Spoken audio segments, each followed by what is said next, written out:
like to thank everybody for coming to another Shabbat. Keeping the holy day holy, because everybody knows this is a perpetual covenant between our Father, us and Him. And what goes on down here is just like a pale imitation of what goes on in heaven.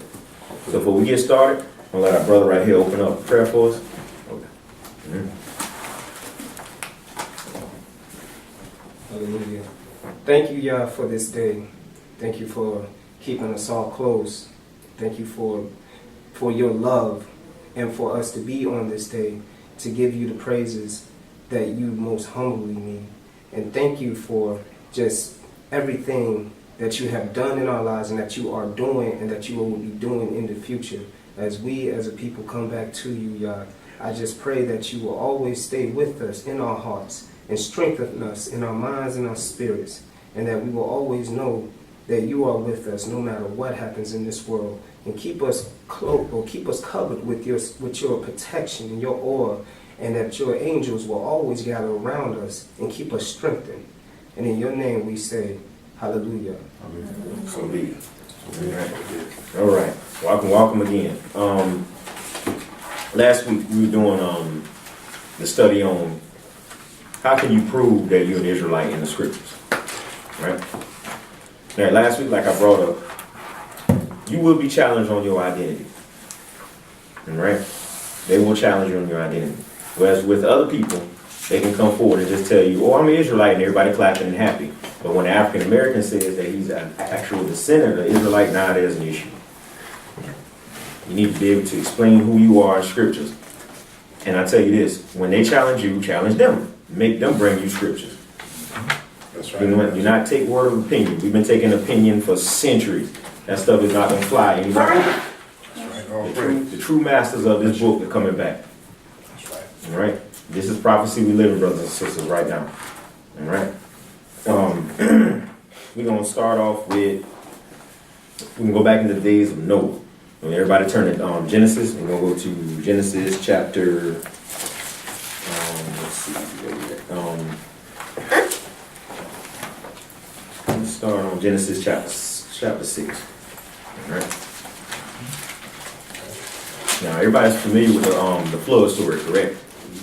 And how wicked it was in those days. And Noah and his family the only one that survived the deluge, or what we call the flood. And from his 3 sons, they spread all over the earth.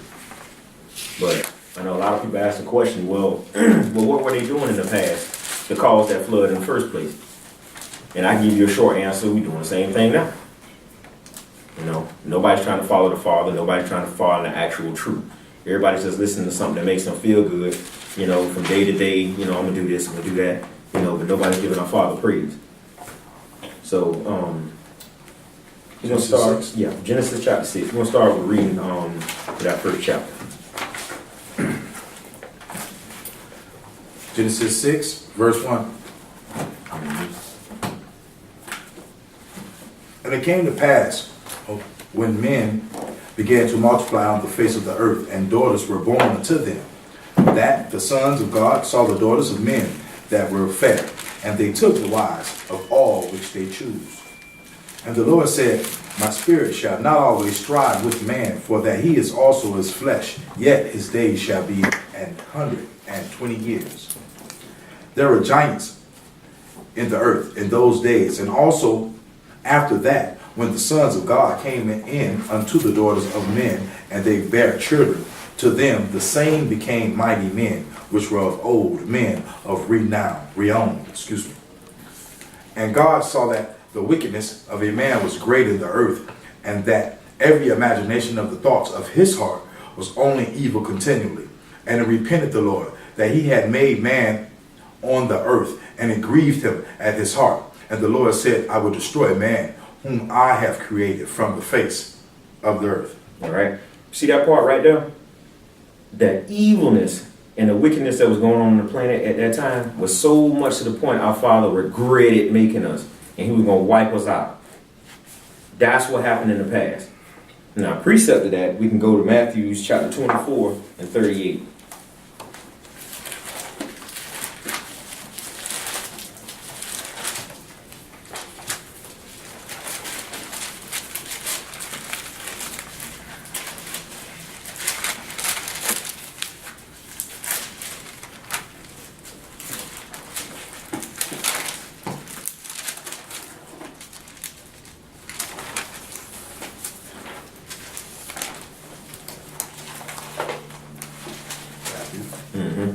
That's Matthew chapter 24, verse 38.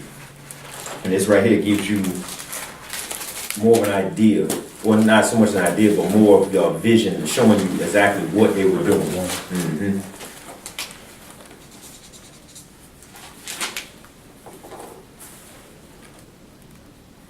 Okay, everybody has it?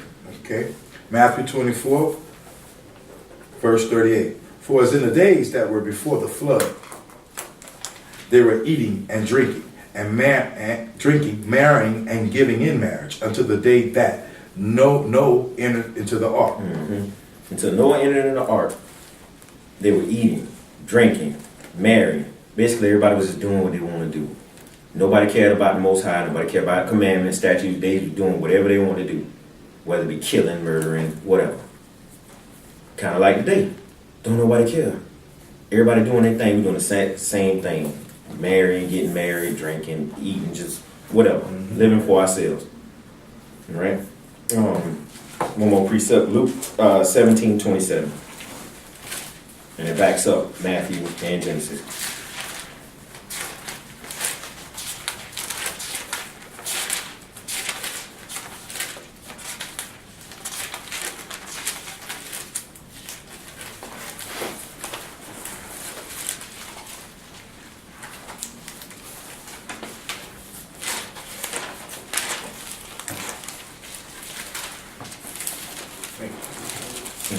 Luke 17. That's Luke 17. Oh, no, I understand. 27.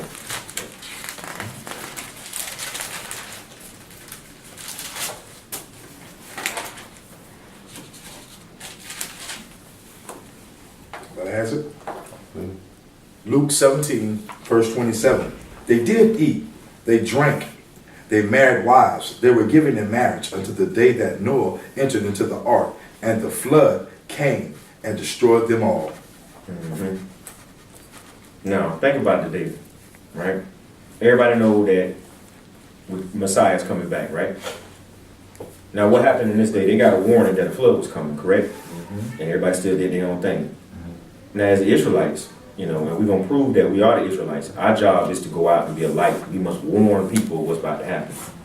Now, that's right. People going to reject you. They ain't going to listen. They're going to do you the same way they did Noah. You see what I'm saying? All the way until Messiah come back and destroy people. But we've done our job. That's so we don't get caught up in this destruction as well. Now, we're going to go back all the way to Genesis now. And I want you to keep reading, brother. All the 7, we left all the 7 of Genesis. Mm-hmm. Genesis 6. Chapter 6. Yep.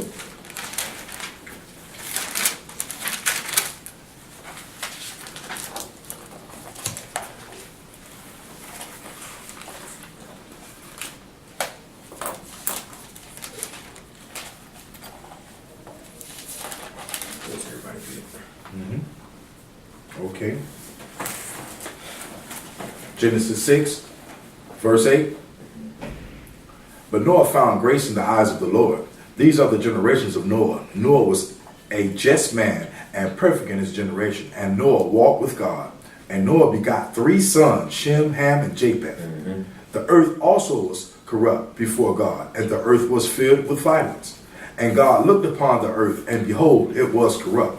For all flesh had corrupted his way upon the earth. And God said unto Noah, the end of all flesh is come before me. For the earth is filled with violence through them. And behold, I will destroy them with the earth.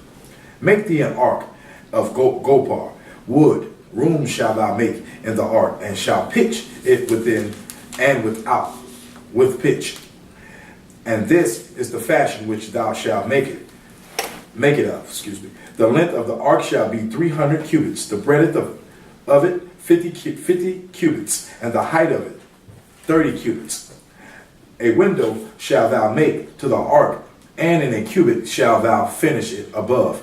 And the door of the ark shalt thou set in the side thereof. With lower, second, and third stories shalt thou make it. And behold, I do bring a flood of waters upon the earth to destroy all flesh, wherein is the breath of life from under heaven, and everything that is in the earth shall die. But with thee will I establish my covenant, and thou shalt come into the ark, and thou and thy sons and thy wife and thy sons' wives with thee, And of every living thing of all flesh, 2 of every sort shalt thou bring into the ark to keep them alive with thee. They shall be male and female. Of fowls after their kind, and of cattle after their kind. Of every creeping thing of the earth after his kind. 2 of every sort shall come unto thee to keep them alive. And take thou unto thee of all flood that is eaten, and thou shalt gather it to thee, and it shall be for food for thee and for them. Thus did Noah, according to all that God commanded, so did he. So Noah kept the commandments of the Father. But the reason why I had this whole chapter read is so verse 10 could stick out to you. Verse 10, it says, and Noah begat 3 sons, Shem, Ham, and Japheth. Right? That's right. Now from these 3 brothers, That's right. all the families of the earth were found. But none of this would have happened if Noah did not keep the commandments. Everybody would have died. We wouldn't be having this talk right now. Apple. You got something, bro? No, Apple. Okay, well. But jump over to chapter 9. And it's going to explain the covenant that was made.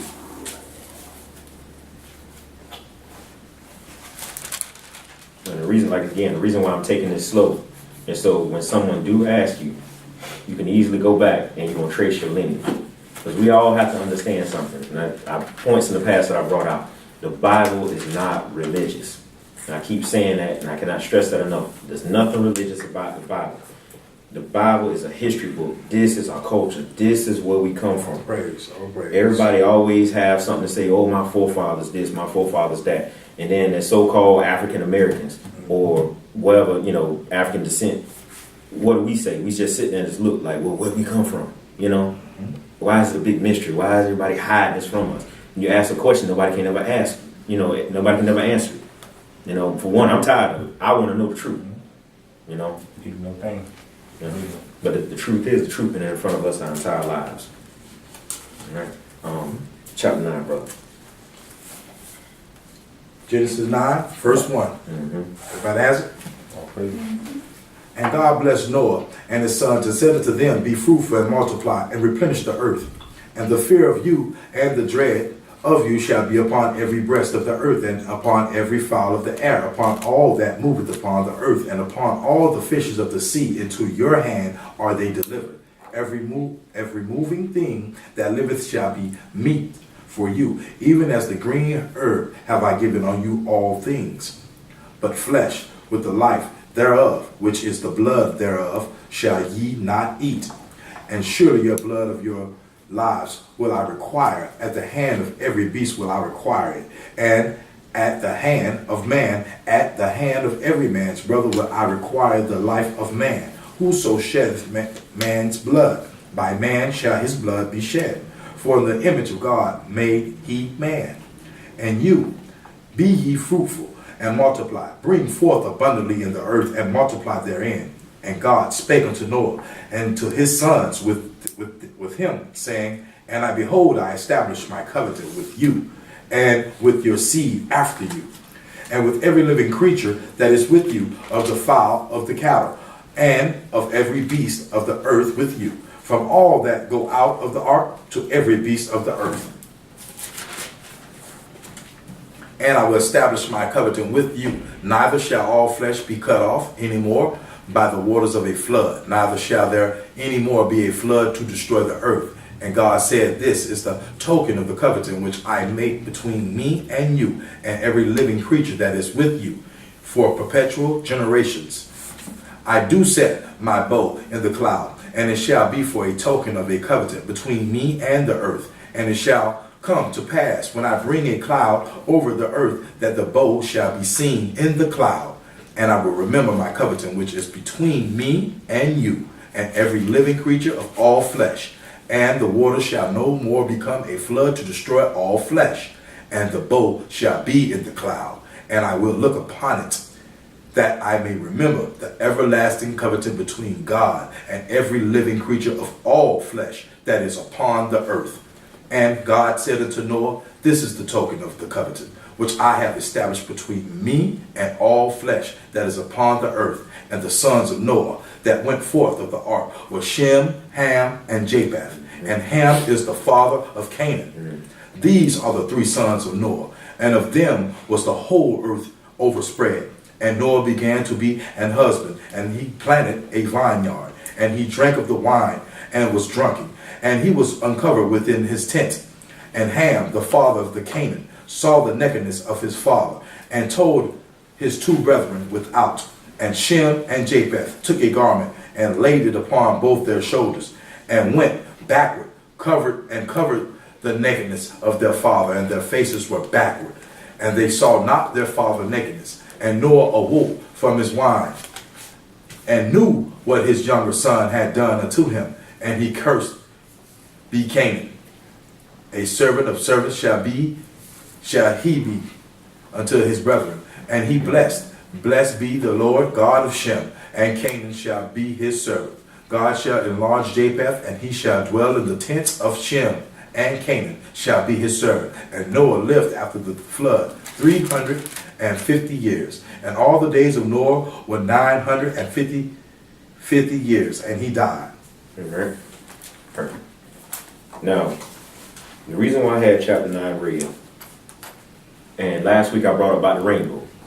Now, we just read what the rainbow is. It's a covenant. Our Father said He's going to put this bow in the air as a perpetual covenant between all flesh, showing that He wouldn't fill the earth with water no more. And think about it, to this very day, this is ancient times. Modern times now, we still get floods, but the whole planet is not filled with deluge to kill off everybody or every living thing. So when our Father said He's going to do something, He's going to do it. You see? But one thing I brought out last week too, and we need to understand something, that this wicked world that we live in, that Satan's children runs this world. Now think about the rainbow, right? Would you wear a rainbow on your shirt? I'm just asking a question. Would you wear a rainbow? You sister? Yes. You wear a rainbow, sister? You would, brother? Well, you know the representative. Wait, just yes, no. No, I got you. I'm gonna let you break it out. Well, really, I want nothing on my shirt, but just represent what it means. Yeah, okay. Well, not, I mean, you know, like, brother, Yeah. you rainbow now? Okay, so, Yeah. right, brother. I might. I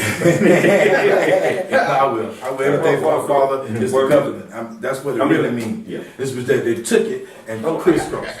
All right. Oh, praise. Yeah. All right. The reason why I asked that question is because think about it. If you didn't have this knowledge and know how important that the rainbow was, you would go by society standards. That's When right. society tells you, well, you see what they associate the rainbow with, gay culture. Yeah. That's their slogan. You know, when you think of gay, first thing you know, you see a rainbow. Not realizing, without the knowledge that the rainbow is very important, it's significant. You see what I'm saying? But if you go by society, you're gonna reject it. Yeah. Now, what's that telling Dad? Think about that. What is that telling your father? We're rejecting his You're rejecting covenant. his covenant. That's a right. slap in the face. That's right. You see? That's right. What you got, brother? Oh no, I got nothing to say. Well, it's All praise to the Most High. You're rejecting His knowledge, and you ignorant of the knowledge. So telling you 2 things: you're rejecting it, or you need to read. There you go. There you go. Because if you don't understand it, you need to really understand why they're doing this, what it really means. That's You have to right. read books. So if you're not reading, you're not perceiving nothing. You're blinded. Now we get an understanding in Now it, you so know, yeah. we be able to know what it really That's right. nullifies in the Now world. we can cut them as that's a lie. That's not true. That's right. And we can wear it and represent it. Like you said, we wear it. We wear it to represent it. Now, true. That's right. All praise to the Most High. Right. Absolutely. Now, verse 18. Awesome. Right. Verse 18 says, the son of Noah that went forth of the ark was Shem, Ham, Japheth, Ham, the father of Canaan. Just like we brought up earlier about those 3 sons. Everybody that's on the face of the earth now came from one of these sons. Right? Now, like last week I brought up too, because this is like a recap to refreshing your mind. Certain denominations or Christianity or whatever they call themselves, they would love to say that dark-skinned people have a curse, which is the curse of Ham. And like we just read, when Brother Corinthians said right over here, that when Noah made a vineyard and got drunk, his son saw him naked, basically making fun of him. So when Noah found out what he did, he woke up and he cursed Canaan. And everybody want to say that this is where we come from. This is why we can't never get it together. Well, now that we know the truth, and like I said, the truth been in our face the whole time. We listening to a guy with a necktie on or whatever on a podium saying, yeah, y'all came from Ham, so y'all cursed. We do have a curse, but it did not come from Ham. That's right. All right. Sister, you got your Zenderman Bible dictionary? I see in there the father made sure he made clear coat. Ham is the father. He said that more than 3 times. Yeah, so he made sure he made that clear. He didn't say what Japheth was. He made sure he said what Ham was. So that's how I'm giving the distinction. We'll have the sister read about Ham. And the reason why we, as Israelites, we look in other books for life. And the reason why I say that, the Gentile nations have had the scriptures for centuries. They had a chance to get this right, and they didn't. They failed. And on top of that, they're not going to tell the truth. That's why they twist these scriptures. There's nowhere in these 66 books that tell you we are limited just to these 66 books. That's right. You know? And even the Apocrypha, when you add that, you get 80 books. There's nowhere in none of these books that say you just limited to just this. A lot of our writings, a lot of our things have been burned. You know, so now we must search for our Father. That's why he says, seek me. You seek him with your whole heart, your mind, your soul. His word everywhere. Right? You got it, sister? Yes. All right, this is Ham. It says, the youngest son of Noah, born probably about 96 years after the flood, and one of the 8 persons to live through the flood. He became the progenitor of the dark race, not the Negroes, but the Egyptians, the Ethiopians, Libyan, Canaanites, and the Canaanites. His indecency, when his father lay drunken, brought a curse upon Canaan, a city east of Jordan. The descendants of the original Ham. In these passages, Ham is used as another name for Egypt, as representing Ham's principal descendants. Make one thing clear. It's before the flood, not after. So he says it meant before the flood. It's okay. All praise. All right. Now, back to the curse. Verse. Oh, so after? Come on, brother, sister. Oh, I did? All praise. Oh. We together over here. Okay, good. We got each other back all times. All right. Now, verse 25. Now it says, and he said, cursed be Canaan, a servant of servants shall he be unto his brethren.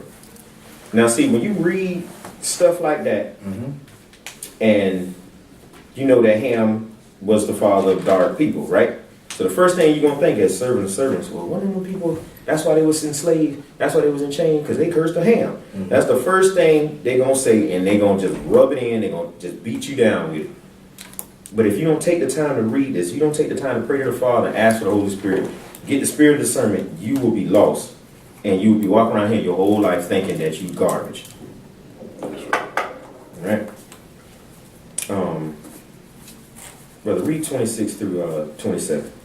And everybody keep in mind what we just read about Ham. It says not the Negro. And we don't go. Yeah. Good, Genesis. We still in Genesis chapter 9. Okay, 26. 26 to 27. Okay, then. Genesis 9, verse 26. And he said, blessed be the Lord of Shem, and Canaan shall be his servant. God shall enlarge Japheth, and he shall dwell in the tents of Shem, and Canaan shall be his servant. Right there. All right. Now, you see, Shem got blessed, and Japheth also got blessed. Japheth got enlarged. Shem also got a blessing as well. Now, again, last week when I brought out about Ham and Shem, think about, now I love to go into about I don't want to call them Oriental, but the Asian people, the current Asian people now. Why is it that they have a distinction between who they are? Whether you be Korean, you be Filipino, whether you be Japanese, whether you be Chinese, you speak Cantonese or whatever. Why is it everybody know there's a distinction between them, but when it comes to us, we all just black. That's black, right? You know, but we all different shades. But all y'all the same. You can clearly see right here on this paper. The descendants of Shem and Ham, yeah, they same complexion. But really look at them. He's totally two different tribes. So they're face expression. These totally different people. Face, eyes, Everything. nose, Now, mouth. it's easy. You can't get us confused with them. We can put on the same garments. And then when you first look at it from a distance, oh yeah, they look the same. But you really start looking at, nah, people different. You know what I'm saying? But this is the big deception that's been put on us. That we just all one just group of people. And we're going to bring that out today. There's actually another group of people out there that pretends that they from this and they from that, but they all one group. They are the ones from one group. Well, you know, like they think that, like a lot of us claim that we're African. You know, people get lost in that old doctrine that they believe that we was brought here from Africa. That's the motherland. That's not the motherland. Also, that's what they know. They won't say they're American, no form of fashion, so-called American in that form of fashion. They won't do that at all. So they always. How you gonna see? This is my former teacher, Miss Britt. Okay. That's all right. That's all right. So,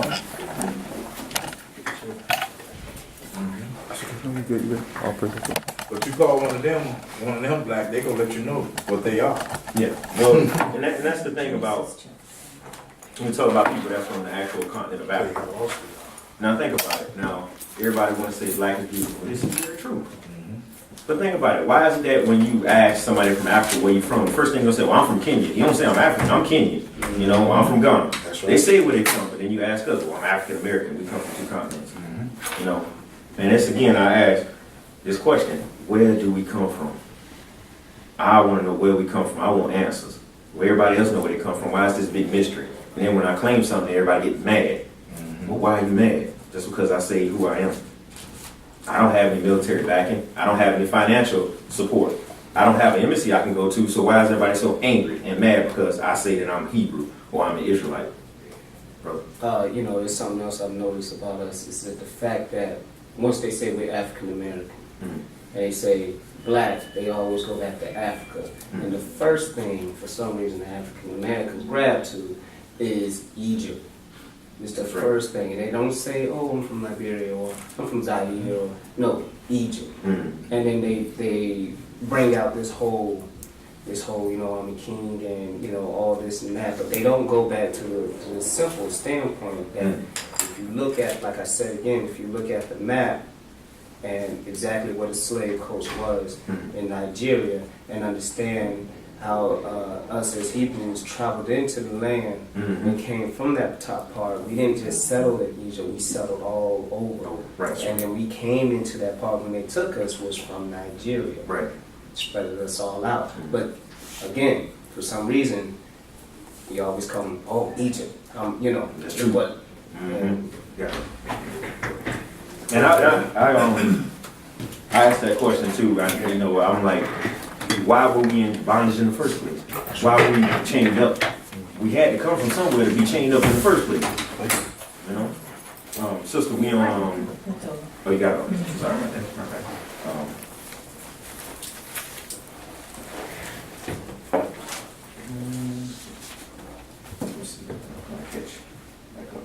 Go ahead, brother. Read chapter 10. Genesis 10.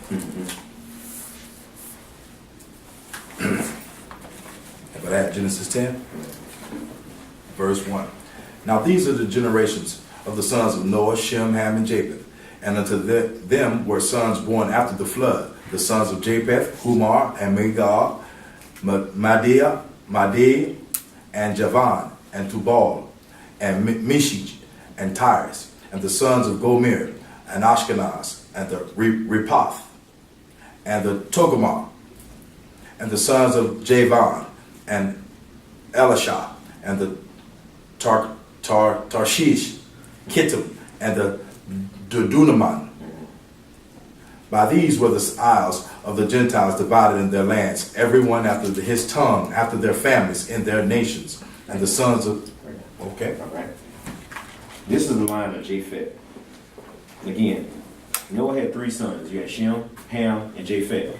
Most times people really don't talk about Japheth. They just count them off as a Gentile nation, correct?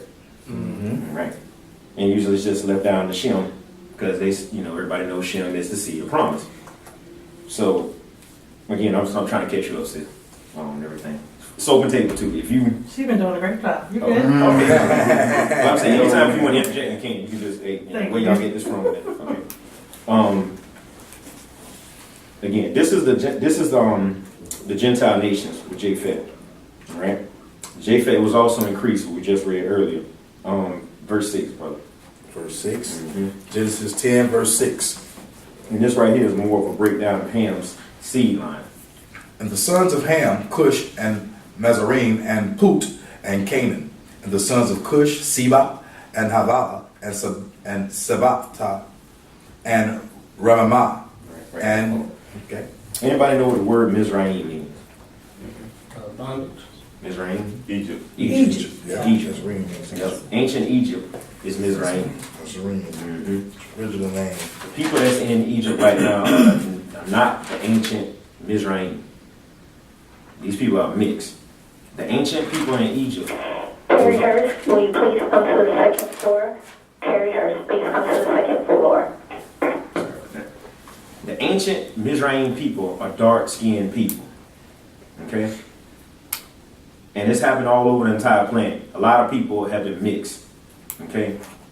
But the original people that's in these lands were black. And we're going to actually prove that. I'm going to read verse 6 again. And the sons of Ham, Cush. Anybody know who Cush is? Ethiopians. Cushites. They're the same people now. To this very day. They have not changed. You have Put, also more descendants of Ethiopians. Canaan, which are the Canaanites.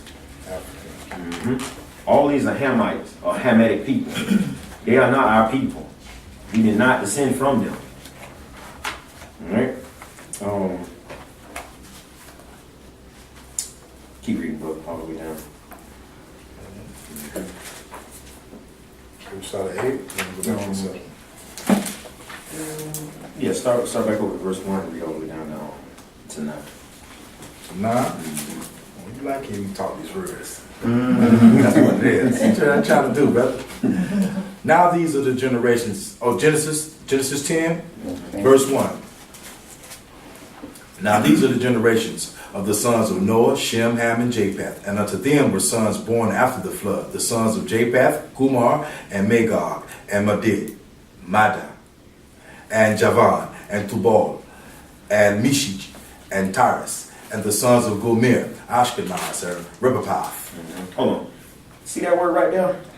Say it one more time. Rebapath. Nope. Back up. Ashkenaz. Oh, Ashkenaz. Okay. Now, do we know of a name today of a people that call themselves Ashkenaz? So-called Jews. Ashkenaz. See, one thing about this Bible, the Bible will tell on you. It will tell where you come from. And again, this is why I stress and tell everybody, this is not a religious book. This is a history book. This is a culture. This is where we come from, brothers and sisters. All you have to do is look and read. That's why our Father said, what is our daily bread? Our daily bread, the Lord's Prayer. It means read the Bible every day. That's a commandment. And we all guilty of it. At one point in time in our life, we all guilty of that, not reading. And that's why we so lost as a people. All right? Keep on, brother. Genesis 10, verse 3. And the sons of Gomer, Ashkenaz, and Repath, and Togarmah, and the sons of Javan, Elisha, and Taish, Kittim, and Dod-Anim. By these were the isles of the Gentiles divided in their lands, every one after his tongue, after their families and their nations. And the sons of Ham, Cush, and Mizraim, and Put, and Canaan. And the sons of Cush, Seba, and Havilah, and Sabbathah, and Rahamah, and Sabaticha. And the sons of Rahamah, and Sheba, and Dedan. And Cush begot Nimrod. he began to be a mighty one in the earth. He was a mighty hunter before the Lord. Wherefore it is said, even as Nimrod, the mighty hunter before the Lord. Nimrod is a whole nother lesson, but Nimrod was a mighty hunter. He actually hunted down humans, which I brought out last week. You know, he was not a good guy. And I know we've all heard jokes and say, you know, on cartoons and things, they like, they'll call you a Nimrod. And it's like a pot shot at it. But you got One thing I want to bring out, because she just came up, she didn't see that image, that zombie. yeah, that's I right. want to bring that out. I want you basically go back where we was at then and see it again, that same one. So I should understand it now. So. All right. Sis, you can bring out by Ham. Yeah, because we break it down by Ham, so we can catch you up to it, sis. Like we was telling the class earlier, and I always use this example about the Asian people or any other people. Notice there's a distinction, everybody accepts there's a distinction between other people. When it comes down to so-called black people, we are one people, right? Well, you got it by Ham, sis? All right, go ahead and read the description of Ham. Ham, the youngest son of Noah, born probably about 96 years before the flood, and one of the 8 persons to live through the flood. He became the progenitor of the dark races, not the Negroes, but the Egyptians, the Ethiopians, Libyans, and Canaanites. His indecency, when his father lay drunken, brought a curse upon Canaan, east of the Jordan. The descendants of the original Ham. In these passages, Ham is used as another name for Egypt, as representing Ham's principal descendants. Praise.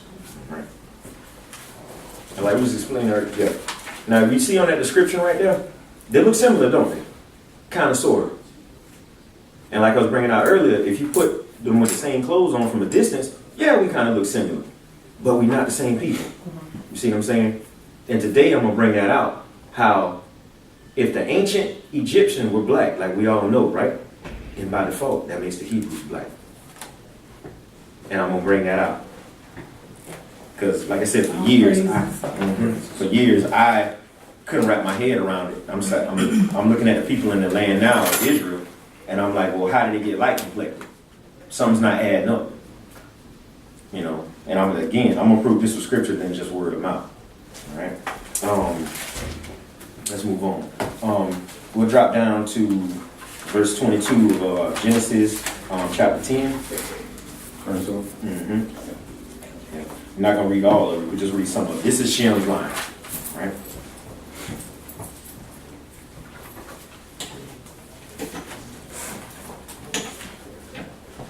Ready, brother? Okay.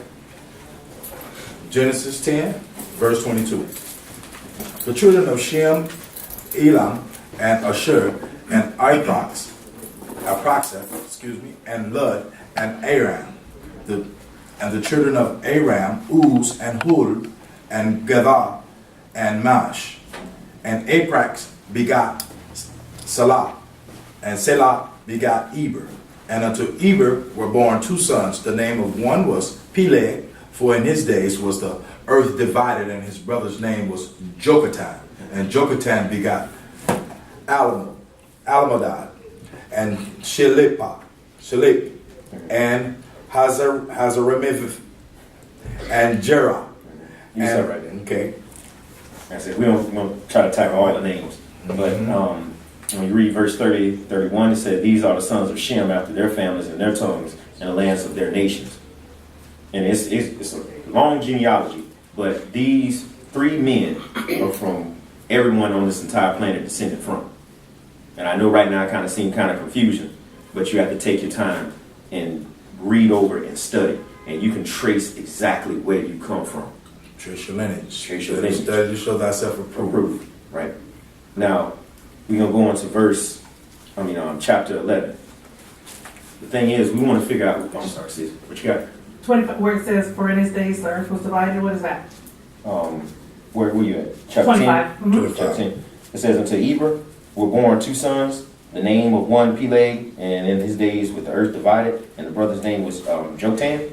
That Yeah, she talking about when right here, we talk about Peleg for in his days was the earth divided, and his brother's name was Jokatan. That's what she expanded on. Oh, you mean when the before everything got split, before everyone started splitting and spreading Okay, out. that's still that. Right. Okay. Because at one point, you probably heard of like Pangea and all that. Right. Eventually, sooner or later, everybody eventually kind of went off into their own. Well, that's Sham, Japheth, and Shem, Ham. They went different ways. Right. You know, that's why you got many different people. It's kind of like Esau and Jacob. Same thing. We separate from our brothers. Yeah, we gonna get to that. Like if you go back up higher with the Tower of Babel, that's when everybody's language got split up. Because Nimrod kept everybody concentrated in one area, and the father got mad about that. He said spread out over the world. It didn't. So when the languages got confused, everybody went their own way. So that's when they're saying this was before that time. One went north, one went south, one went out east. Right. Now, this is a story going down to Abram. This, of course, when he got turned into Abraham. This is chapter 11. Like I said, we're not going to read all of it. We're just getting the gist, well, the important parts of it. You know. Let's start on verse 27. Right? And this is chapter Genesis 11. 11. Oh, you got it. Okay. Genesis 11, verse 27. Okay. Good, sis? Yes. Now these are the generations of Terah. Terah begot Abram, Nahor, and Haran. And Haran begot Lot. And Haran died before his father Terah in the land of his nativity, native in Ur of the Chaldees. And Abram and Nahor took them wives. The name Abram's wife was Sarah, and the name of Nahor's wife was Malachah, the daughter of Haran, the father of Malachah, and the father of Ishkar. But Sarah was barren. She had no child. And Terah took Abram, his son, and Lot, the son of Haran, his son's son, and Sarah, his daughter-in-law, his son Abram's wife. And they went forth with them from Ur of the Chaldees to go into the land of Canaan. And they came unto Haran and dwelt there. And the days of Terah were 205 years, and Terah died in Haran. And Terah was the father of Abram. Right? Going to chapter 12. And this is when the Most High called Abram. You got some, bro? No. That's how your hands. Okay, brother. You go on Genesis. Chapter 12. Just 1 through 3.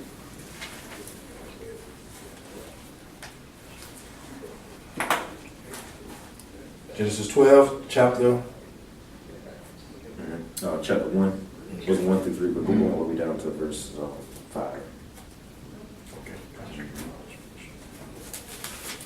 Can I interrupt real quick? I'm sorry. Where does Terah come from? Whose line? Terah's in the line of Shem. Shem. Okay. Yeah. Okay. Genesis 12, verse 1. Now the Lord had said unto Abram, Get thee out of the country, and from thy kindred, and from thy father's house, unto a land that I will shew thee. And I will make of thee a great nation. I will bless thee, and make thy name great. And thou shalt be a blessing. And I will bless them that bless thee, and curse him that curses thee. In thee shall all families of the earth be blessed. So Abram departed as the Lord had spoken unto him. And Lot went with him. And Abram was 75 years old when he departed out of Haran. And Abram took Sarah, his wife, and Lot, his brother's son, and all their substances that they had gathered, and the souls that they had gotten in Haran. And they went forth to go into the land of Canaan. And into the land of Canaan they came. All right. Now, this is when our father told Abram, basically get away from your parents. Leave, go into the land of Canaan. Everybody was starting to go off into their own way now. Everything is starting to focus now on Abraham's line, right? I know I'm jumping around a lot, but let's go to Genesis 17.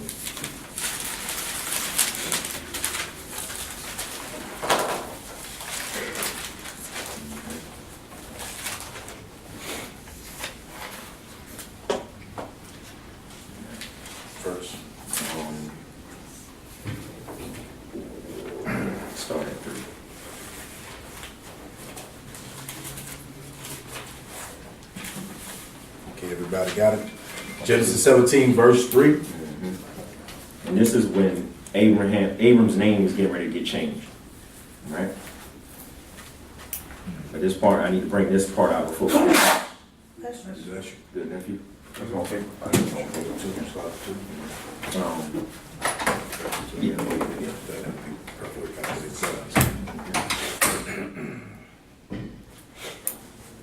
Hold one. Hold one. Yeah, might as well. Yeah, go maybe ahead and start we'll at one and read on. clearly get a vision.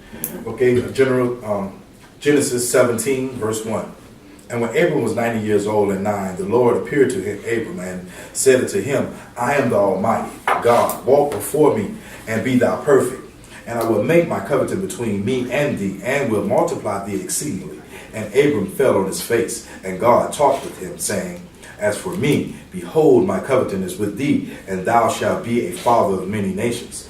See that right there? Many nations. Abraham was the dad of many nations, not just the Israelites. Right? There are other Hebrews out there. They're not Israelites though. Right? Keep going, brother. Neither shall thy name any more be called Abram, but thy name shall be Abraham, for a father of many nations have I made thee, and I will make thee exceedingly fruitful. That's what I'm saying. Yeah, when you say Abraham is going to be the father of many nations, not just the Hebrews, other nations is he father of? Okay. Well, you have one, Esau, right? True. Esau. That's Yeah. right. Okay. They're Hebrew. You got Ishmael, which are the Arab people. They're Hebrew as well. All right. As soon as he read that, I'm gonna go back and I'm gonna show you on chapter 16. Oh no, you brought to my. Yeah. Which, Yeah, Um, I got it. and that was All something right. that kind of throws me off because Ishmael is our brother, right. and yet he still conspired against us. Exactly. That our name was no more. Exactly. And all of them gonna get punished behind it too. So we're gonna bring that out. But yeah, Mhm. you brought it up Oh, yeah. a couple of weeks ago. But also you have to remember there's always one in the family. Go against. Yeah, Yeah. That's the times we're living in right now. and it's all about what? Money, yeah. But it's one particular brother that really hate us. And he's trying to even kill us to this very day. And that's why I always try to bring out the class. We have forgotten who we are. The rest of the world know exactly who we are. They know. Trust me, they know. All praise. And everybody's making a profit off of us because of this curse that we under. You know? And something else I just thought of, when you growing up, I grew up in the 90s, I was a kid. Bebe's kids, they old saying, we Bebe's kids, we don't die, we multiply. And now I understand exactly when he says here to be fruitful and multiply, exactly what he was saying. So now I understand when they be talking about us and they say, oh, y'all be having so many babies and stuff like that. It's because they know that we were supposed to do this because we was to cover it up. Exactly. You know what I mean? The biggest conception is that, brother, that their main goal is to oppress. Oppress is it. I don't care if it's small, big, or tiny. It's to oppress you, keep you blinded at all times. They don't want. And back in that time, we couldn't get no study in. We just got good and right in the 40s and the 50s to get to college.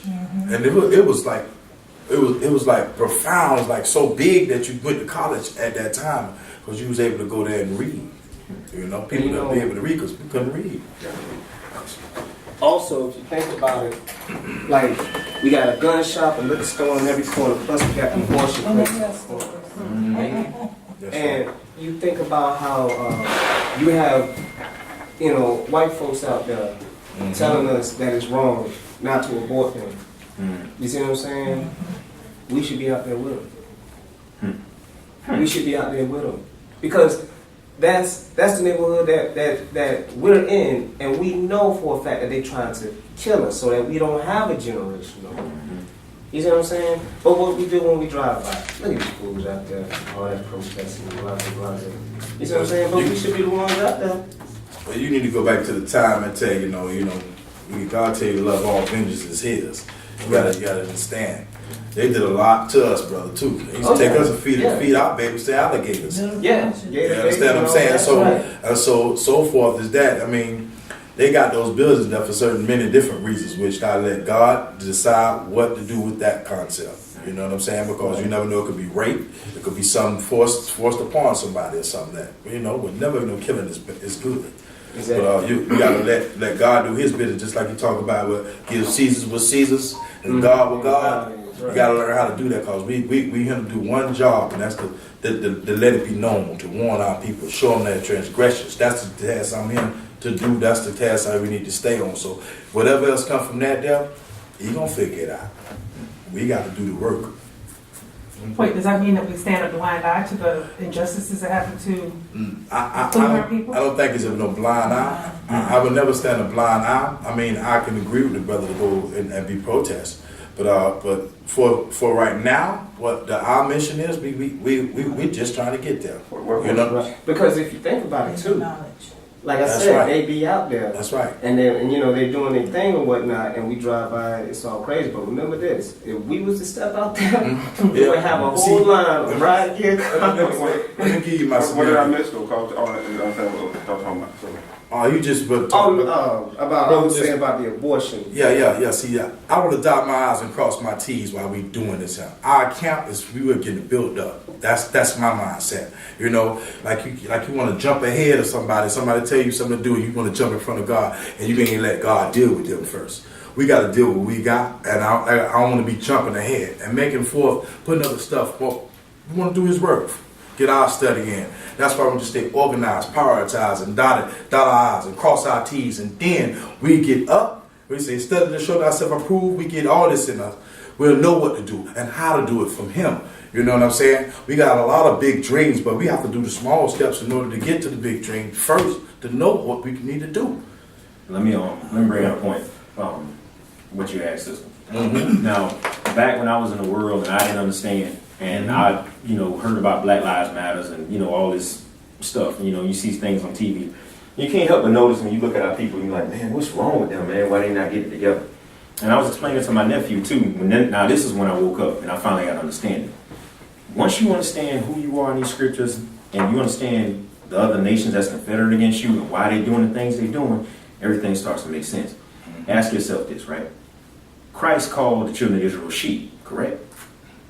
Okay, now I'm a sheep and I'm walking along and a wolf comes up and tear my leg off. Why am I going to go to a council of wolves and say, this wolf just bit my leg off? They're going to look at each other, look at me. Oh, don't worry about it, we're going to handle him. That's right. All praise. Now you see, it's pointless to go out here to argue with that. them. Yes. It's really pointless. Once we understand who we are and why this is happening to us, it all makes perfect sense. Yes, definitely. And you can't stand on the island alone. We rebuilding the camp. I mean, that's right. That's right. Renew mind, unlearn of their ways, and get His ways written on your heart again. Because that's what we don't have. A lot of people don't have these words girded upon their loins. But see, you want to go out with one person fight a battle, you're going to get trampled on. It's many problems. We can sit up and talk about 1,000 more problems that got to do with the world. But we got to get this right, build our people up, and then we set our army right. Then we can be able to take 20 of them over here and go talk about him, and take 20 over here and talk about this him. But we standing as one.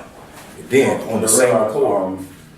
We stand for the truth. That's right. Our job is to work at the community. Like when not people the basketball star player or whatever, football, they forget about the community. Our thing is to bring back this truth to the community, to wake up our community, get them in the truth, and like if abortion on that our sister brother know why it's not good, because he says it's not good. So our job is to learn this and teach people.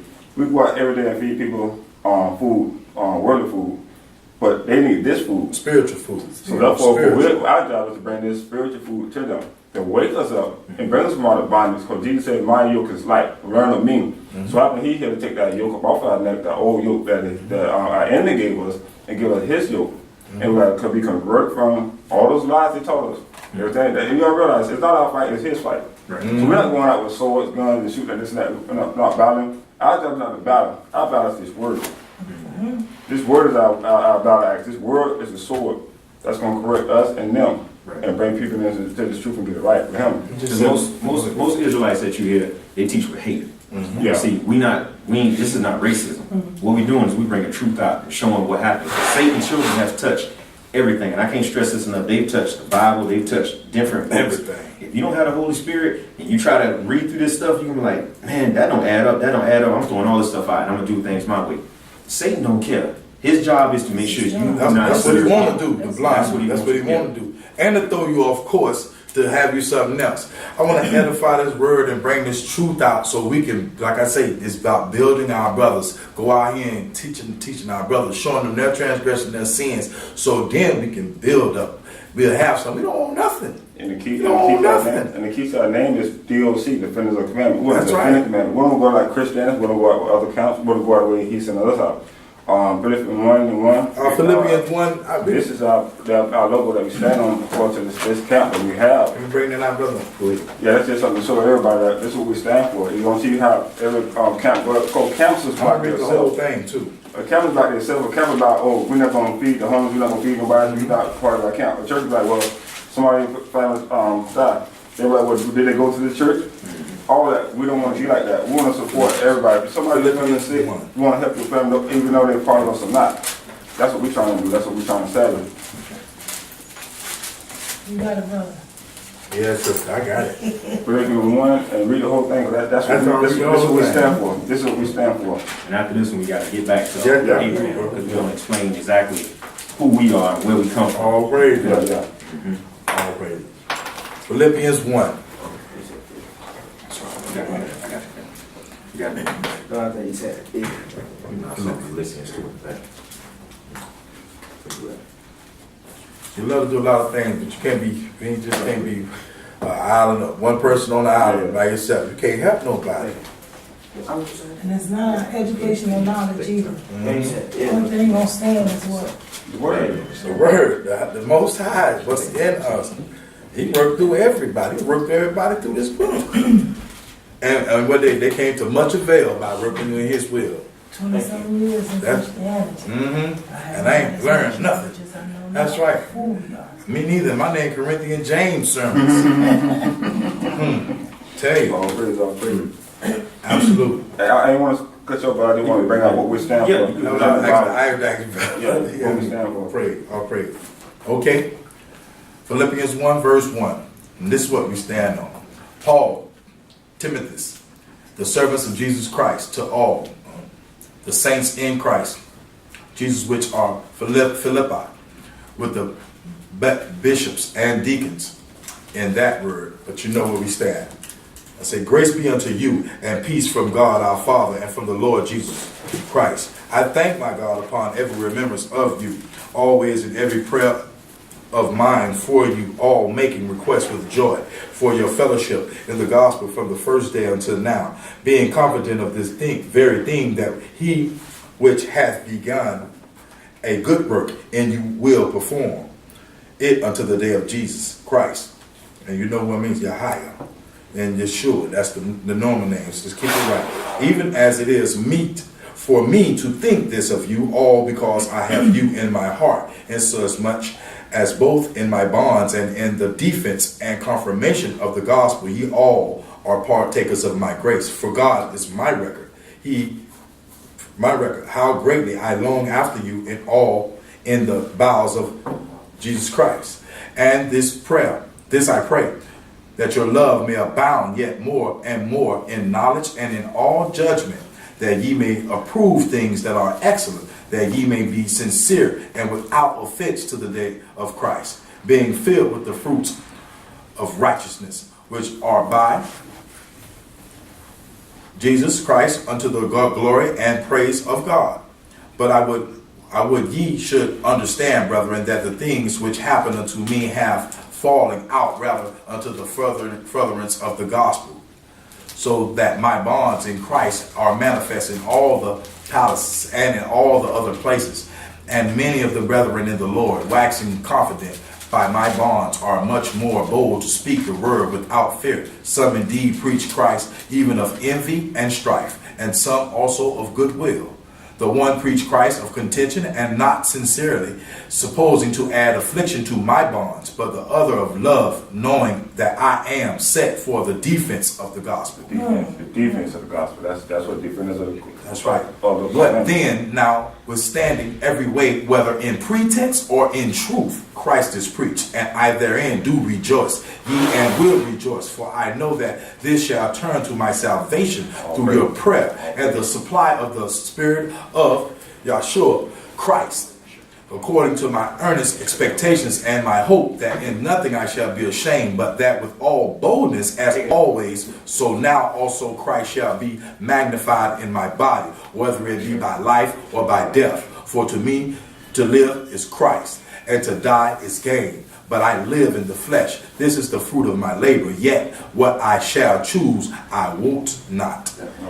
For I am in a strait betwixt two, having a desire to depart and to be with Christ, which is far better. Nevertheless, to abide in the flesh is more needful for you. And having this confidence, I know that I shall abide and continue with you all for your furtherance and joy of faith, that your rejoicing may be more abundantly in Yahshua Christ. For me and my coming to you again, only let your conversation be as it becometh the gospel of Christ, that whether I come see you, or else be absent, I may hear of your affairs, that ye stand fast in one spirit, with one mind, striving together for the faith of the gospel, and in nothing terrified by your adversaries, which is to them an evident token of perdition, but to you of salvation, and that of God. For to you it is given in the behalf of Christ, not only to believe on him, but also to suffer for his sake,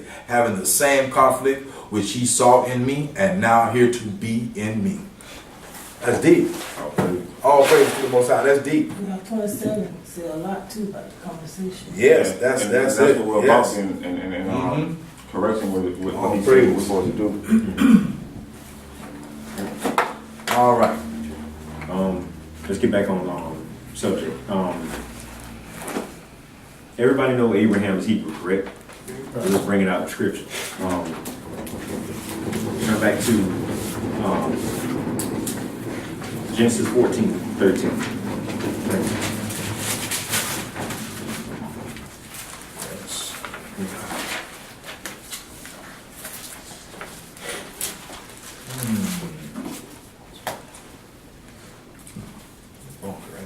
Genesis 14:13. All right.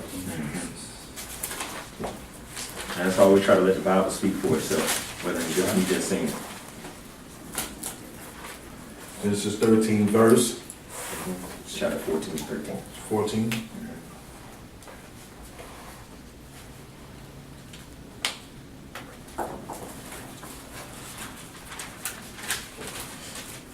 Genesis 14, verse 13. And there came one that had escaped and told Abram, the Hebrew, for he dwelt in the plain of Mamre, the Amorite, brother of Eshcol, and brother of Aner, and these were confederate with Abram. Right. It says Abram the Hebrew. So now we established we know Abraham's Hebrew, right? Mm-hmm. Now we jump back over to chapter 17. We'll read that again, catch everything up. Because remember now, if he's Hebrew, that means that all his descendants are Hebrew as well. Mm-hmm. That's why I say he's the father of many nations. So all the people that came from him is Hebrew. But that does not make them Israelites. You see? All right. Verse? Chapter 17. Mm-hmm.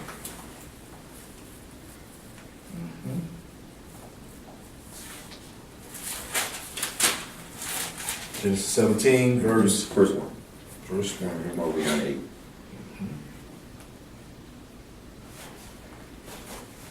Everybody got it?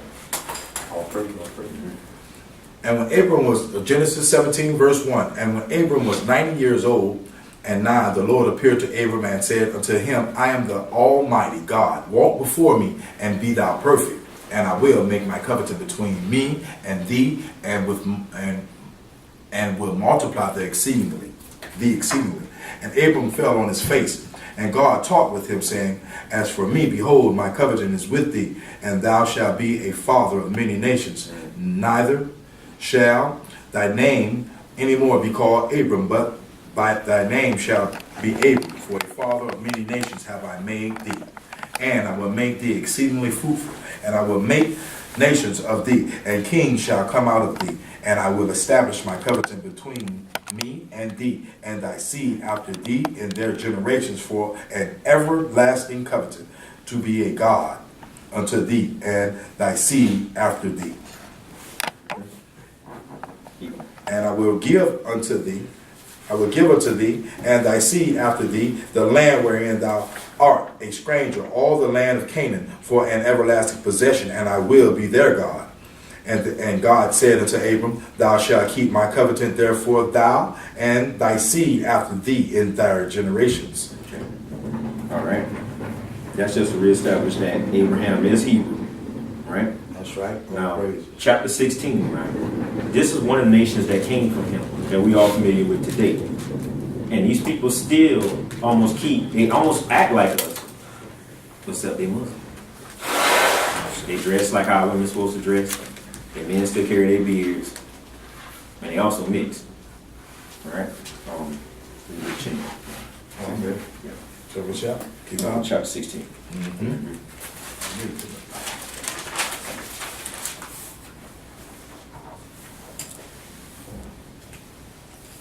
Genesis 16, verse 1.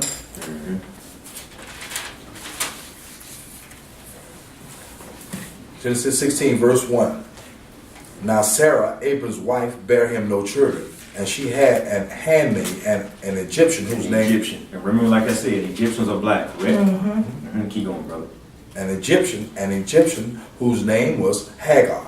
And Sarah said unto Abram, Behold, now the Lord hath restrained me from bearing. I pray thee, go in unto my maid. It may be that I may obtain children by her. And Abram hearkened to the voice of Sarah. And Sarah, Abram's wife, took Hagar and her maid, the Egyptian. After Abram, he dwelt 10 years in the land of Canaan, and gave her to her husband, Abram, to be his wife. And he went unto Hagar, and she conceived. And when she saw that she had conceived, her mistress was despised in her eyes. And Sarah said unto Abram, My wrong be upon thee. I have given my maid into the bosom. And when she saw that she conceived, I was despised in her eyes. The Lord judged between me and thee. But Abram said unto Sarah, Behold, thy maid is in thy hand. Do to her as is pleaseth thee. And when Sarah dealt hardly with her, she fled from her face. And the angel of the Lord found her by a fountain of water in the wilderness, by the fountain in thy way to Shur. And he said, Hagar, Sarah's maid, whence camest thou? And whither wilt thou go? And she said, I flee from the face of my mistress Sarah. And the angel of the Lord said unto her, Return to the mistress, and submit yourself under her hands. And the angel of the Lord said unto her, I will multiply thy exceedingly, that it shall not be numbered for multitude. And the angel of the Lord said unto her, Behold, thou art with a child, and shall bear a son, and shall call his name Ishmael, because the Lord hath heard thy affliction. And he will be a wild man. His hand will be against every man, and every man's hand against him. And he shall dwell in the presence of all his brethren. And she called the name of the Lord that spake unto her, Thou God, seest me. For she said, Have I also here looked after him that seeth me? Wherefore the well was called Basil-Rahara. Behold, it is Kadesh and Bered. And Hagar bare Abram, a son of Abram called his son's name, which Hagar bare Ishmael. And Abram was 600 years old when Hagar bare Ishmael to Abram. You know, you got to keep twisting that tongue. Yeah, that's awesome. Long praise. Got that knowledge. The whole reason, oh, I'm sorry, sister, what you got? What you got? Bring it. Well, I was just gonna say, also, she had that first son, Mhm. but then she had more sons. She had more sons, Yeah. right? So even to this day, Ishmael still thinks he's the child of promise. A lot of people don't realize that. That's why there's a lot of fighting over there in Israel right now. They still think they're the original promise to that. You know, and they will fight you tooth and nail. That's why there's a lot of bombing over there. You know, it's funny that you said that, man, because last Saturday, when I was catching the Uber, it was a Muslim man, and when he saw me, he got in the car.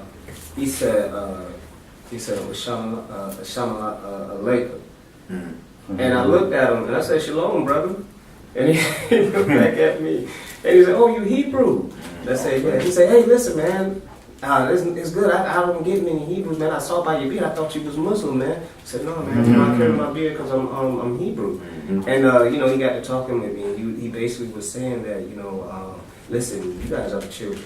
Okay, everything that's going on right now is a lot of confusion. But you know, I mean, even it goes against my word. But I'm telling you, you are the people.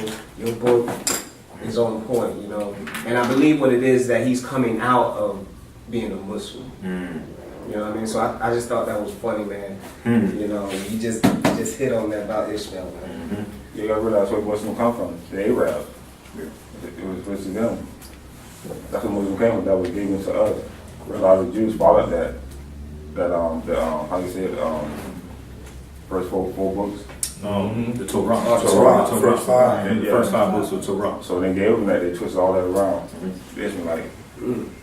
And also, like you said, the gentleman said too, they already know. They already know. They know. They already They know. know the truth. That's That's why. It's us. We don't know the truth because we Americanized with whatever the people say, whatever the books in the school say, whatever. Nobody never say, "Hey, this is your genealogy. This is your knowledge.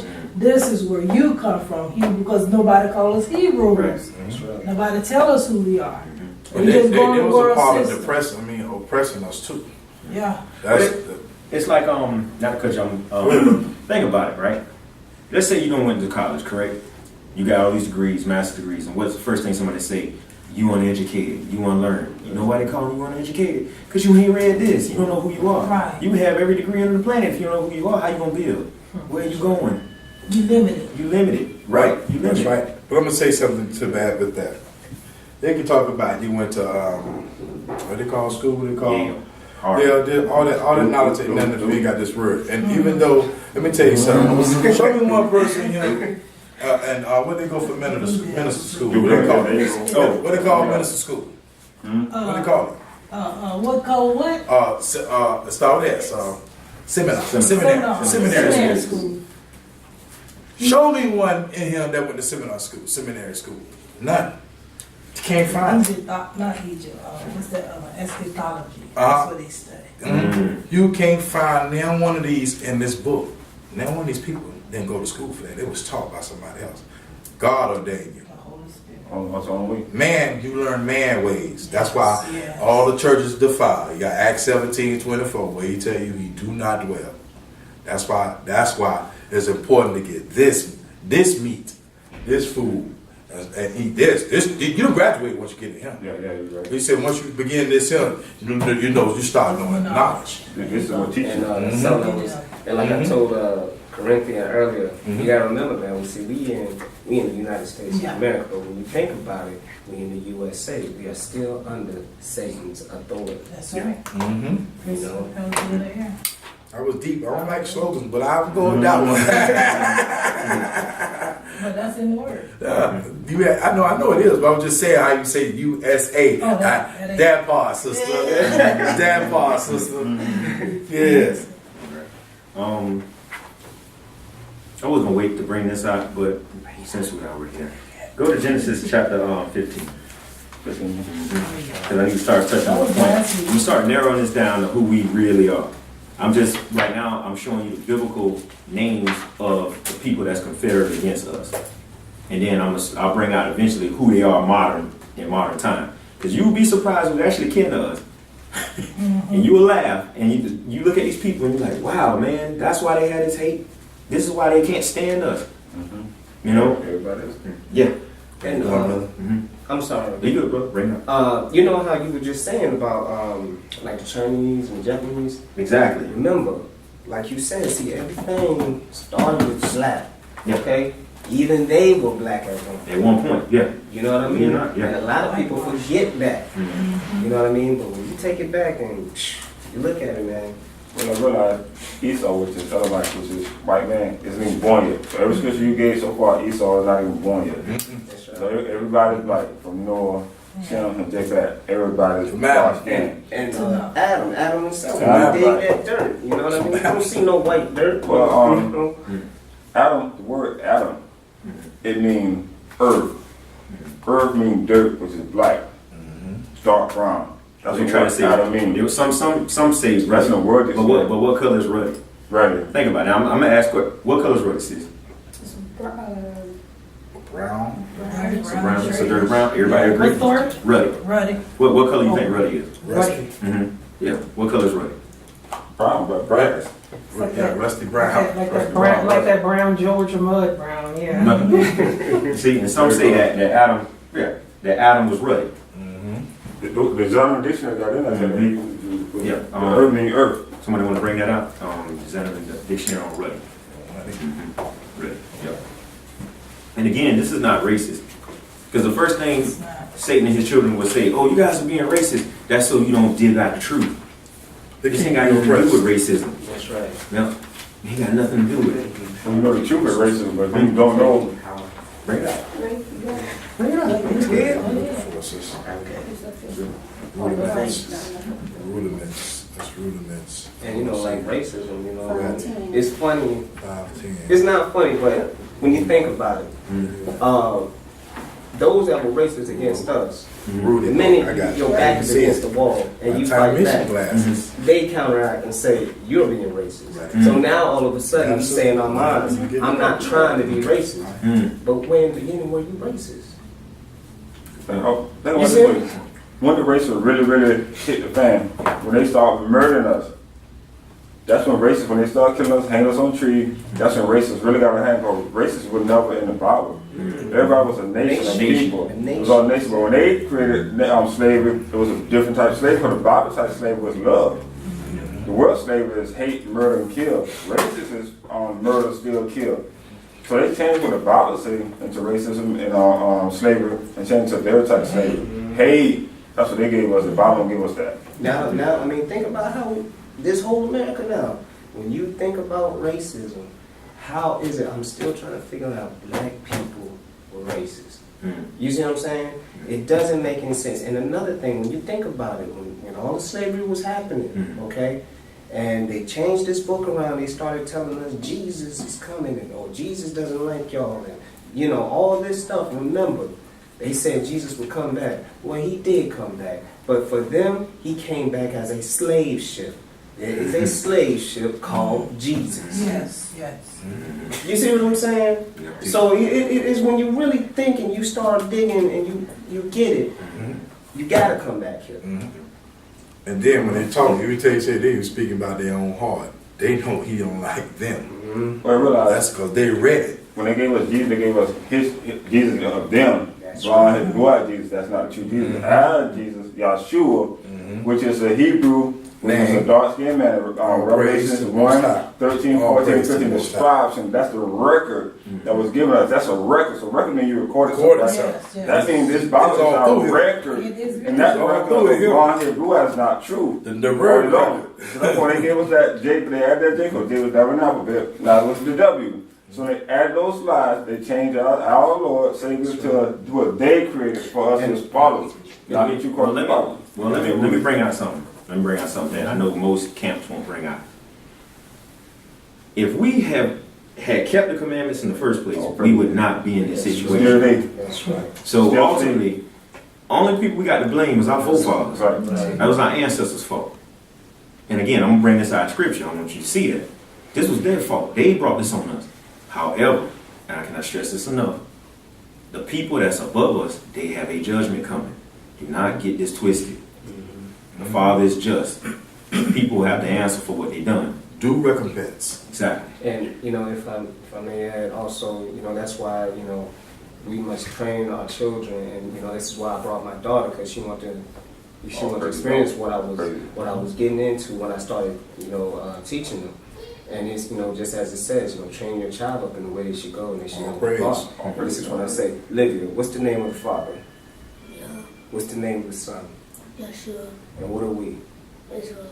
All That's praise. how that should be. All praise. That way we never forget, All praise. Go ahead, read about red. I'm sorry. Ready? Mhm. Okay, then that's out of the Zondervan Compact Dictionary Bible. Ready? A word used to refer to a red or fair complexion, in contrast to the dark skin of the Hebrews. The who? What the who? Of the Hebrews, the dark skin of the Hebrews, in contrast to the dark skin of the Hebrews. And if anybody don't know, because I never, this is supposed to be Hebrew dictionary that goes with King James Version Bible. This dictionary what you need. If you get a world dictionary, it's gonna take you. That's right. You got a whole other Bible, like you got New Revised King James Version Bible. That's another piece of junk. You don't want to read that. The same dictionaries in the world. You do not want. You want this dictionary to go with this Bible and read it.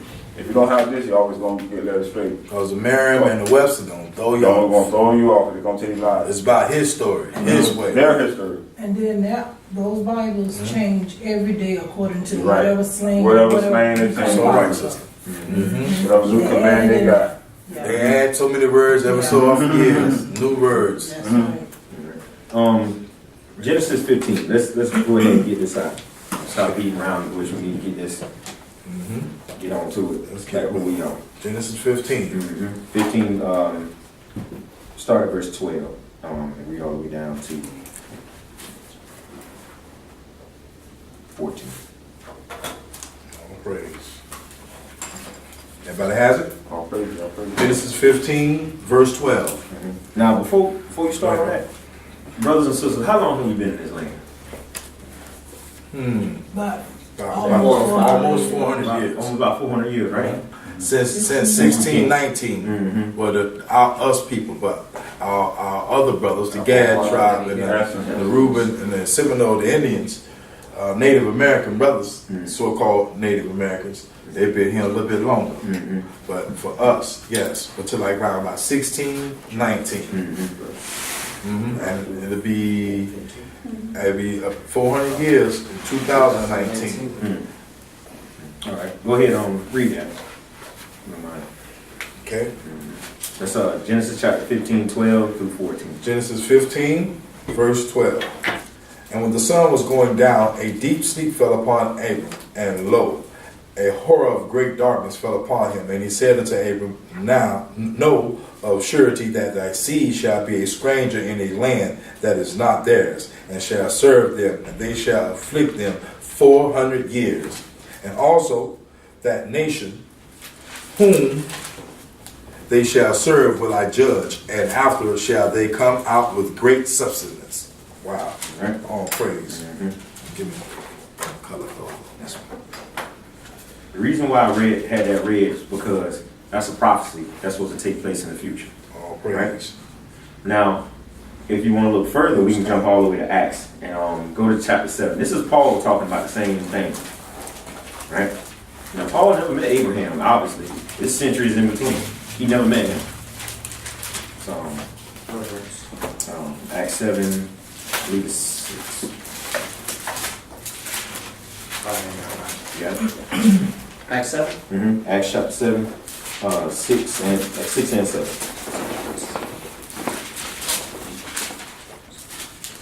Acts 6. Verse 6 and 7. Right. Wait, it's Acts chapter 6? Acts chapter 7, I'm sorry. Acts chapter 7, okay. verse 6 and 7. Sorry about that.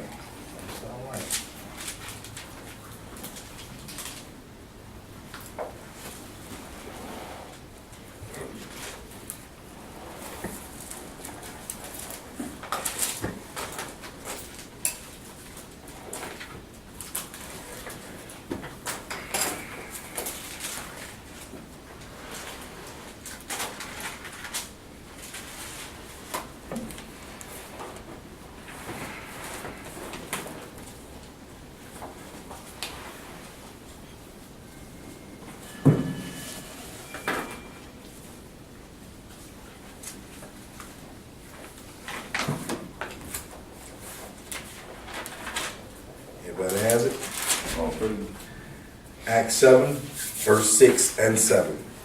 And God spake on this wise, that the seed should sojourn in a strange land, and that they should bring them into bondage, and entreat them evil 400 years. And the nation to whom they shall be in bondage will I judge, said God.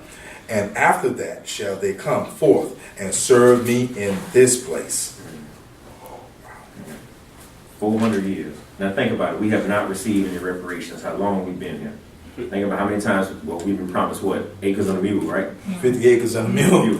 We have not received that, correct? Never. We have no reparations. Everybody else has received reparations for their bondage, so to speak. Yep. What else? And they still receive cover in this country. They get money for coming to this country to keep us oppressed with the shops, the stores, the this. And in Pop's mom's store, they don't. You can't even own a spot now these days for us unless you have a good piece of change to fight many battles in court to get it. It's true. And be under their guidelines. That's right. We ain't gonna never be free. That's We right. have not Never. had any type of store or any type of village ever since Black Wall Street. And I think when Jay brought that book the last time, I really do believe I can't even think of any time we ever had any black-owned businesses in one whole area, except then. There's a reason for that, though. Like I said, we're going to bring that out in Deuteronomy 28. It's a reason why Black Wall Street fell. It's a reason why Marcus Garvey fell. It's a reason why Martin Luther King, Malcolm X, and anybody else that ever tried to do anything. It's a reason behind all that. Okay? That was the 400-year prophecy. The reason why I wanted to bring that out is so that stick in your mind right now. Just keep that there. Now, we're going to talk about Moshe. And I know I'm going to start moving a little fast because we got to get this point on out. I want you to read, everybody turn to Exodus. All right? And this is a story of Moses. Chapter 2.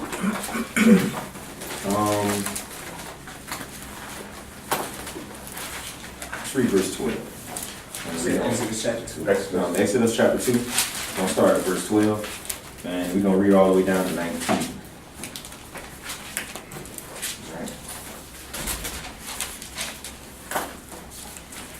Now, this particular time, the Israelites are in Egypt, right? The land of Mizraim, or as they call ancient Kemet. Okay?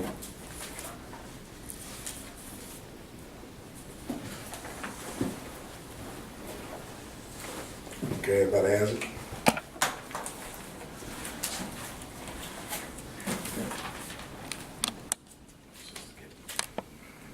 You got What it? Everybody verse? got it? What verse? All right, we're going to start at 12. We're going to read all the way down to verse 19. Exodus 2. Now, this is where we get to show who we are. And the church is not going to bring this out. All right? Go ahead, bro. You said Exodus 2 or? Exodus 2. Exodus 2. 2, yeah, verse 2.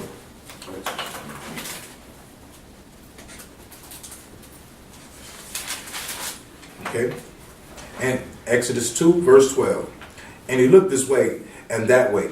And when he saw that there was no man, he slew the Egyptian and hid him in the sand. And when he went out, the second day, behold, two men of the Hebrews strove together. And he said to him that did the wrong, wherefore smittest thou thy fellow? And he said, who made thee a prince and a judge over us? Intendest thou to kill me, as thou killedest the Egyptian? And Moses feared and said, surely this thing is known. Now, when Pharaoh heard this thing, he sought to slay Moses, but Moses fled from the face of Pharaoh and dwelt in the land of Midian. Right. And Midian. Anybody know what Midian is? Africans. So it's on the continent, what they call Africa. But Midian is Ethiopia. Okay? Keep going, brother. And he sat down by a well. Now the priest of Midian had 7 daughters, and they came and drew water, and filled the troughs to water their father's flock. And the shepherds came and drove them away, but Moses stood up and helped them and watered their flock. And when they came, Reuel, their father, he said, how is it that ye are come so soon to the day? And they said, an Egyptian delivered us out of the hand of the shepherds. Read that one more time. And when they came to Reuel, their 19. father, 19. okay, he said, how is it that ye are come so soon today? And they said, an Egyptian delivered us out of the hand of the shepherds. All right. And that's because they thought Moses Was an Egyptian. Mm-hmm. What color is the Egyptian? What color Egyptians? Of Black. black. They black people. So if you read Moses was Egyptian, that means all the way to King David, all the way to Solomon, all the way to the New Testament. Mm-hmm. Mm-hmm. Jump back up to verse 6 real quick. Verse 6. Everybody jump to verse 6, right? Remember, Moses was put in a bassinet, right? Yes, yes. And put down in the river, correct? Mm-hmm. That's right. All right. Read verse 6, bro. Exodus 2, 2 verse 6. And when she had opened it, she saw the child, and behold, the babe wept. And she said she had compassion on him, and said, this one of the Hebrews' children. Hebrews children. It's a black man, Yes, yeah. yes. This was Pharaoh's daughter saying that. This is one of the Hebrew children, right? Right. Now, when you jump over here, where we just read on verse 19, what it says, and they said, an Egyptian delivered us. Why didn't just say there's one of the Hebrew kids? Or one, this is a Hebrew man out here that helped us. They said an Egyptian. Yeah, because Right. he So it's stayed different. over there. Wait, Pharaoh was Egyptian, right? He was Egyptian. Yeah. So they Right. thought- This was his daughter. Yeah, they was all black. Yeah. But they were black too. Yeah, they were Yeah. black. But think about it. Why they just didn't say that was a Hebrew out there that helped us? They said an Egyptian helped us. They got him confused. Cause we look just like We them. look just like them. We look just like them as in skin color. And it's, yeah. They But do. how would she say how would she be able to tell the difference? Like, oh, that's a Hebrew child. No. When you Oh, go back, yeah. Yeah. go back. You gotta go back to 6 first, and then you go to this one. That's Right. right. That. See, Go back. the Bible, the way the Bible's read, we're going to bring it out like in Proverbs. It says you have to read line upon line, precept upon precept. So sometimes you can read down here on 14, you got to jump all the way back up here to 2 for it to make sense. And you're like, well, that's why that said that. Commas, periods, semicolons, all that. It could stop right here and pick up all the way back down at verse 20 someplace. And a lot of people, if you read the Bible straight through, sis, you get confused every single Yeah, time. you can't do it. I mean, it's not written from off yet. Absolutely. So, this was Pharaoh's daughter. Like, okay, go back up to verse 4. Okay. Exodus 2 and 4. Yes. Exodus 2 verse 4. There yet? Start at 1. Yeah, it's like that. Be better to explain the whole thing. All praise to the Most High. Exodus 2 verse 1. And there went a man of the house of Levi, and took to wife a daughter of Levi. And the woman conceived and bare a son. And when she saw him, that he was a goodly child, she hid him 3 months. And when she could not longer hide him, she took him for him. She took for him an ark of burlerish, and debar it with slime, with pitch, and put the child therein. And she laid it in the flags by the river's brink. And his sister stood afar off, to wit what would be done to him. And the daughter of the Pharaoh came down to wash herself at the river, and her maidens walked along by the river's side. And when he saw the ark among the flags, she sent her maid to fetch it. And when she had opened it, she saw the child, and behold, the babe wept. And she had compassion on him, and said, this is one of the Hebrews' children. Then said his sister, Pharaoh's daughter, shall I go and call to thee a nurse of the Hebrew women, that she may nurse the child for thee? And Pharaoh's daughter said to her, go. And the maid went and called the child's mother. And the Pharaoh's daughter said unto her, take this child away and nurse it for me, and I will give thee thy wages. And the woman took the child and nursed it, and the child grew. And she brought him unto Pharaoh's daughter, and he became her son. And she called his name Moses. And she said, because I drew him out of the water. And it came to pass in those days, when Moses was grown, that he went out unto his brethren, and looked on their burdens. And he spied on Egyptian spinning, and Hebrew, one of his brethren. And he looked this way, and the way, and that way, And when he saw that there was no man, he slew the Egyptian and hid him in the sand. And when he went out to the second, behold, two men of the Hebrews strove together. And he said to him that did the wrong, wherefore smittest thou thy fellow? And he said, who made thee a prince and a judge over us? And intendest thou to kill me, as thou killedest the Egyptian? And Moses feared and said, surely this thing is known. Now, when Pharaoh heard this thing, he sought to slay Moses, but Moses fled from the face of Pharaoh and dwelt in the land of Midian. And he went and he sat down by a well. Now the priest of Midian had 7 daughters, and they came and drew water and filled the troughs to water their father's flocks. And the shepherd came and drove them, but Moses stood up and helped them and watered their flock. And when they came to Reuel, their father, he said, how is it that ye are come so soon today? And they said, an Egyptian delivered us out of the land of the shepherds, and also drew water enough for us, and watered their flock. And he said unto his daughters, and where is he? Why is it that ye have left the man? Call him, that he may eat bread. And Moses was content to dwell with the man. And he gave Moses Zipporah, his daughter, and she bare him a son. And he called his name Gershom. From he said, I have been a stranger in a strange land. And it came to pass in process of time that the king of Egypt died, and the children of Israel sighed by reason of the bondage. And they cried, and their cry came up unto God, reason of the bondage. And God heard their groanings, and God remembered his covenant with Abraham, with Isaac, and with Jacob. And God looked upon the children of Israel, and God had respect unto them. Right? Let me get some more. Let me break this down to you. Okay.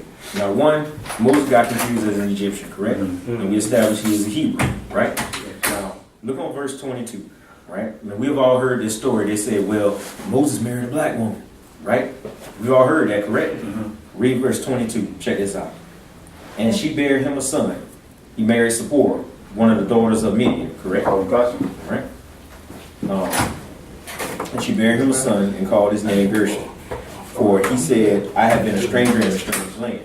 Now, how can we determine what Midian was, right? Turn to Numbers 12 and 1. I'll show you real quick.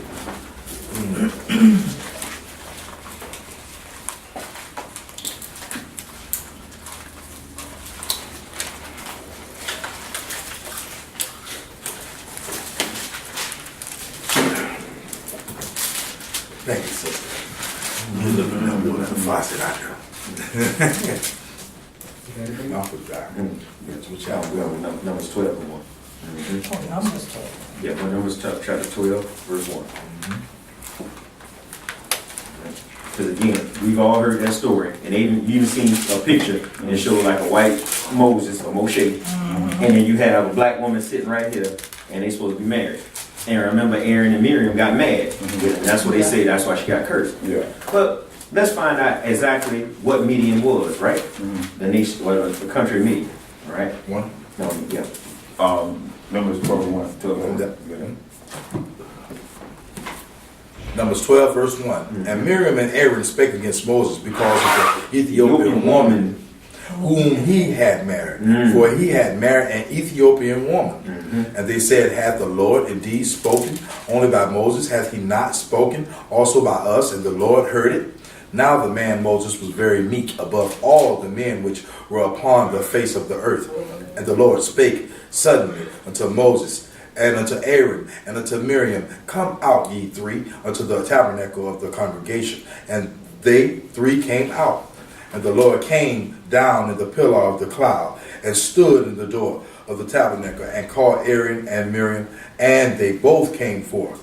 And he said, hear now my words. If there be a prophet among you, I, the Lord, will make myself known unto him in a vision, and will speak unto him in a dream. My servant Moses is not so, who is faithful in all my house. With him will I speak mouth to mouth, even apparently, and not in dark speeches. And the similitude of the Lord shall he behold. Wherefore then were ye not afraid to speak against my servant Moses? And the anger of the Lord was kindled against them, and he departed. And the cloud. Now right there, Miriam White, right? Miriam White, right? Keep reading, bro.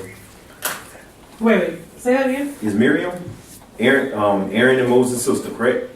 Is she white? No. She can't be She turned can't up. be, right? Right. Can't be. Go ahead, read.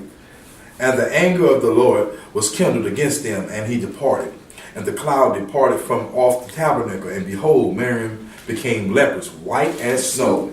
And Aaron looked upon Miriam, and behold, she was leprous. And Aaron said unto Moses, Alas, my Lord, I beseech thee, lay not the sin upon us, wherein we have done foolish, and wherein we have sinned. Right there.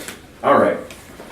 So now we're establishing, if she was white, why would the father turn her white again? Leprosy. If they're white, you don't need to be turned white. Right. You can't be that white. So again, brothers and sisters, we've been lied to.